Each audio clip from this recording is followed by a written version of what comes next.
Hau Oñatiko gaztelekua da eraikin oso handia, 800-900 metro karratukoa, gehiago esango nuke. Eta haur eta gazteariari zuzendutako ekipamendua da. Ekipamendu hau dau herriaren erdigunean kokatuta, herriko plazan, baina dago apur bat baztertuta, eta horrepe asko erresten dozku guri gaztian gerturatzea. Dauko 3-4 sarrera, eta bata plazara zuzenduta dago, baina beste bat dago zuzenduta herriko frontoira eta jolasgune handi batera. Gaztelekua ez da bakarrik eraikin hau, dana, inguru dana. Ze frontoia eta jolastoki hori gure espazio naturala ere bihurtzen da, eta gure hezitzaileak ez dira mugatzen bakarrik hemen barruko jardunei, askotan egonaldiak kanpoan gaztiekin edo jolasten edo gauzak antolatzen.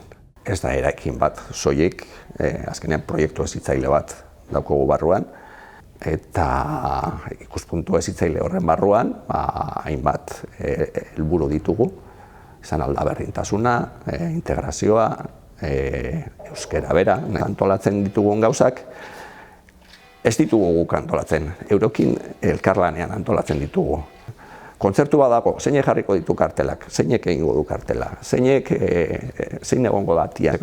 Olako proiektuetan talka asko sortzen dira, zuk egin dozu eta nik ez. Bilera bakoitzean defendatu behar duzu zure ideia. Horbe, publikoan hitz egitea zer dan eta erakusten da. Orduan, guzti hori batuta, uste dugu, gazte, ez dakit, hobiak, baina jantziagoak, ez dakit, beste ikuspuntu batekoak, gure ustez, aportatzen dugu pertsona garapen prozesu horretan interesgarriak dien baloreak txertatzen.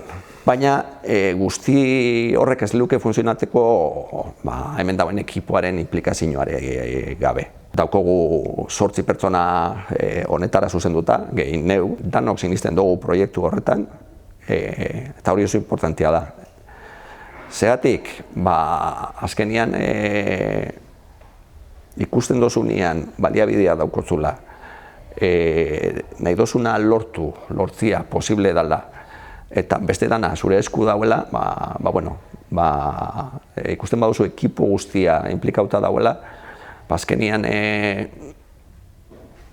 dana batzen da, ekipamendua, gehi baliabide pertsonalak, gehi helburuak danok argi eukitzia, eta nik uste dut horrekin jauela gazteleku hau momentu honetan izatea dan modukoa.